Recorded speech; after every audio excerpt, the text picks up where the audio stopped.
Hi, this is Scott from Specter Gear, and for today's video, we're going to be doing some Mini-14 content. Now, I have not done any Mini-14 content in a good long while, and I'm really looking forward to this one because this one kind of takes me back to when I was much younger, all the way back to around 1981, 1982, when I first started getting into guns and getting into exploring different options with defensive carbines. And in those early days, when you're first jumping on board with this stuff, it's a pretty exciting time because everything is new, everything is exciting. There's a lot of dopamine hits involved with that.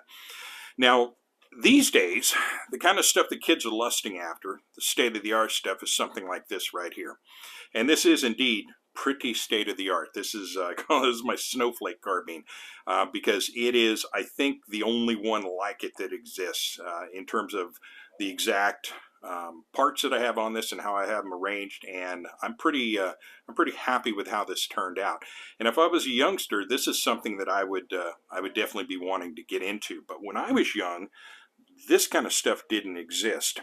There were a few options out there for defensive carbines. There was the Colt SP1 or SP01, I forget which designator, but it was basically just a semi-automatic M16.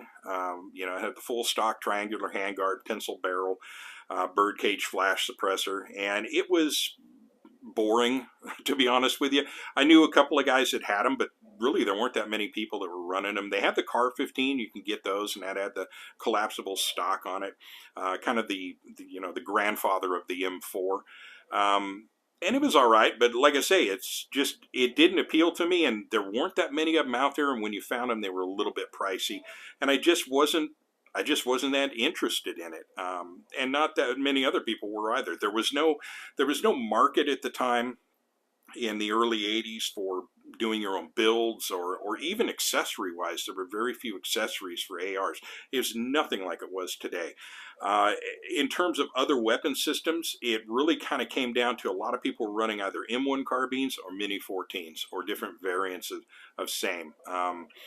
And couple of years later, and within, like I said, a very short period of time, by around 85 to 87, things really started blowing up, and there were a lot of things out there, and the world started getting more interesting. But early on, I developed a strong attachment to the Mini-14, and in particular, what I thought at the time was the most sexy thing you could absolutely lay your hands on was the Mini-14 with the factory folding stock. Now, this is not because of the TV show The A-Team. I was not a fan of that show. It was a product of the 80s. It was schlocky and unrealistic, and it never really got me. I know there's a lot of people that are fans of those, and it's a big element of their childhood, but I missed that just a little bit. For me, childhood was like Adam 12 and stuff. I was getting into my 20s at this point, and I was just out of the military, and I just didn't find the A-Team to be particularly realistic or compelling. But hey, they had the Mini-14s with the folding stocks that they always fired from the hip with the stock folded, and never hit anything. I understand that was by design. Getting back to the stock itself, though, where I saw this for the first time was at the Armory at Castle Air Force Base. We used to have federal units that would come through there every now and again, whether it was Department of Energy or whatever. And when they were in their off hours, they would check their weapons into our armory. And I got to see a lot of really interesting and exotic weapons come through there. The first time I ever saw an Uzi, first time I ever saw a Galil.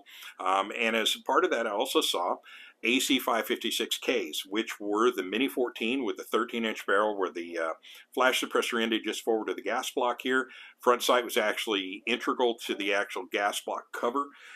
And of course, it featured that factory Mini-14 folding stock. Now, I obtained a Mini-14 of my own not long after that. But the difficulty I had at the time was getting a hold of one of those folding stocks.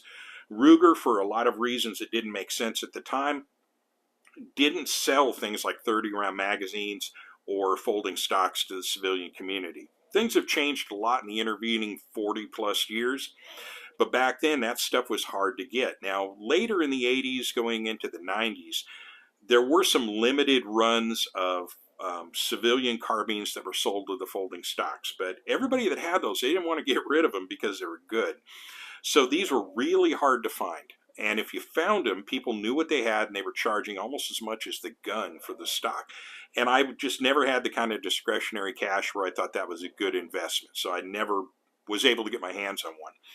Later, when I worked for the Sheriff's Department, we had a couple of AC 556Ks in the inventory, but those had been issued out to guys that they also knew what they had, and they didn't let anybody else play with their toys.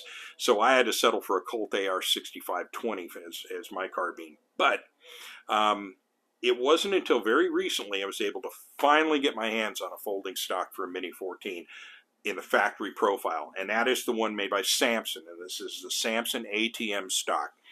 Now this is approved by Ruger, and it is built on Ruger's original specifications and designs. So it is a faithful mechanical representation of that stock. I can assure you it functions exactly like the original stock did. There are two minor cosmetic differences that, while they're differences, I consider them to be improvements, and that is the color of the actual wood on the stock.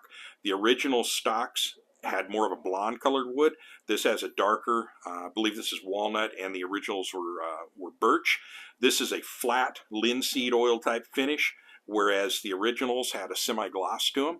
This is definitely an improvement. So while it looks visually a little bit different, it is better. The actual grip, the profile remains exactly identical. The only difference is the texture. It's got kind of a matte texture to it. The originals were more glossy and slippery. This is an improvement. Beyond that, the actual mechanics of the stock are identical in every way. So let me show you, and again, I probably didn't even mention, I was so excited to get into the stock, I didn't even really mention this green thing attached to the stock. Yeah, this is to profile the fact that we're now manufacturing slings for this particular stock. My bad, because that's what I'm going to show you right now. But before I do that, let me show you how the stock actually opens up. Now, when it comes to the opening and closing of folding stocks, there's always a good reason to be able to open it in a hurry. There's a lot of good justifications for that. You want a stock that's going to deploy quickly. As far as folding it back up, nobody's ever in a hurry to get that done. My attempts at getting folding stocks for Mini-14s proved fruitless because I tried a couple of them over the years, and both of the ones I tried relied on the fact that you had to press a button to deploy the stock, and it was really cumbersome. You almost had to deploy the button and sort of use inertia to open the stock. This functions very differently. So what we're going to do here to open it is all we're going to do is take the butt plate here and just flip it down until it locks.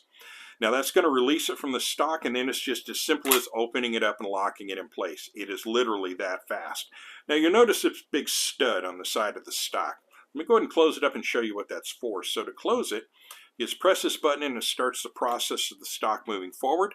At some point you're going to want to press pull down on this tab right here on the butt plate and start it folding up.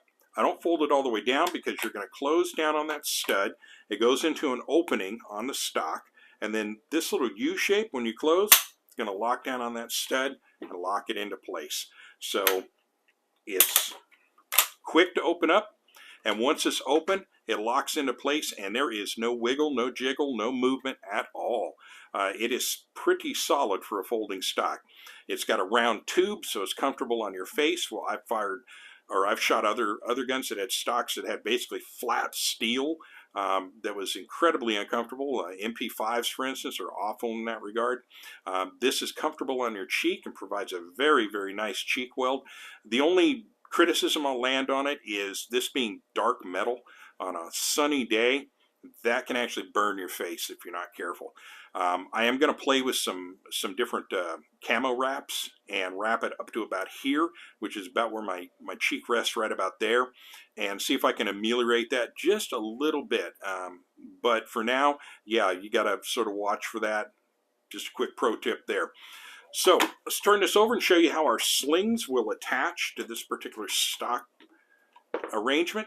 So the factory folding stock comes with a receptacle at the rear that will work with a legacy QD type swivel. Not a push button, but a legacy type. Uncle Mike used to make these back in the day. So how this works, it's a little bit tricky getting it off. But again, you're never going to be in a hurry to do that. But it's a little fiddly, so I'll show you that and get that out of the way. So you undo the little thumb screw, and all of the slings that we manufacture for this stock will come at a minimum with at least one of these to interface at the rear.